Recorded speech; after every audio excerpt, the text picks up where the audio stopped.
Let's talk a little bit about why debt becomes so dangerous, right? And how does it actually work? So, if you're here in Colorado like I am, the average Coloradoan has about $8,200 in credit card debt on average. Most of us have a lot more. The average annual percentage rate is 21.5%, give or take a few.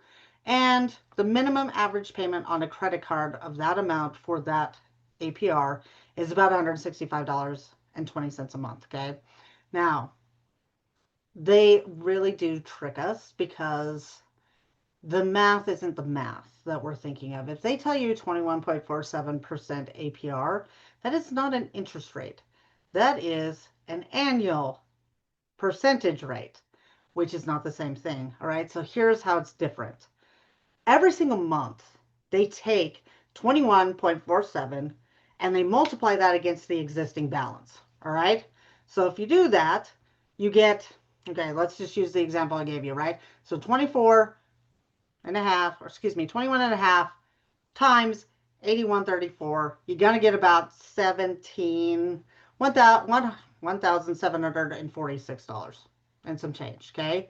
If you divide that by 12 months, you get $145.53. All right. So that means on every single month, you're adding $145 to your existing bill. And if you only make the minimum payment, remember what the minimum payment was? $165. That means you're going to pay $145 to your interest, and you're only going to pay $20 to the balance. That is how a credit card works. And if you want the actual interest rate that you're paying, you take the 145 in interest and you divide it by your monthly payment, you're going to get about 88% interest. That's your actual interest rate. So most of us are carrying this debt around at an 88% interest rate, which is why it feels horrible. Which is why it feels like your house is burning down and you're never getting out of this room, because that's the load that you're carrying.